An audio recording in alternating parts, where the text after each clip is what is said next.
İllərdir yurdun iskili ilə yaşayan Xocalı sakini keçmiş məcburi köçkün Tahir Muradov bugün doğma torpağında Xocalının Xanyurdu kəndində xoşbəxt günlərini yaşayır. İşğal illərində el-obalarından didərgin düşən Muradovlar ailəsi ağır və çətin həyat şəraitində müxtəlif bölgələrdə məskunlaşsa da, qəlblərində vətən sevgisini, doğma yurda dönüş ümidini heç vaxt itirməyiblər. Sonuncu yaşayış yerləri Goranboy rayonu olan ailə ötən il dövlətin həyata keçirdiyi böyük qayıdış proqramı çərçivəsində doğma Xanyurdu kəndinə qovuşub. Bu qayıdış təkcə fiziki dönüş deyil, həm də uzun illərin həsrətinə son qoyan, ruhlara sevinç bəxş edən tarixi bir an olub.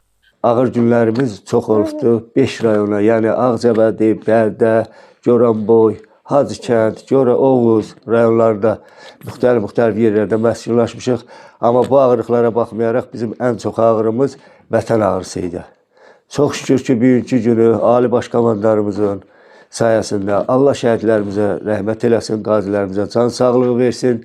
Onların sayəsində bu günləri vətəndəyik, öz elimizdəyik, torpağımızdayıq. Bugün Tahir Muradov övladları və nəvələri ilə birlikdə ata-baba torpağında firavan və xoşbəxt həyat yaşayır. Ailənin xanımı Arzu Muradova onlar üçün yaradılan müasir mənzil şəraitindən razı olduqlarını bildirərək dövlətin göstərdiyi qayğını yüksək qiymətləndirir. Doğma torpaqda yenidən həyatın canlanması, körpələrin gülüş səsi, ailələrin ocağında tüstünün qalxması, Azərbaycanın gücünün, qələbəsinin və xalqın sarsılmaz iradəsinin bariz nümunəsidir. Xocalıya dönüş vətən sevgisinin, milli qürurun və gələcəyə inamın təntənəsidir. Günay Hüseynova, Şamxal Adıgözəlov, Həcər Həsənova bugün informasiya proqramı üçün.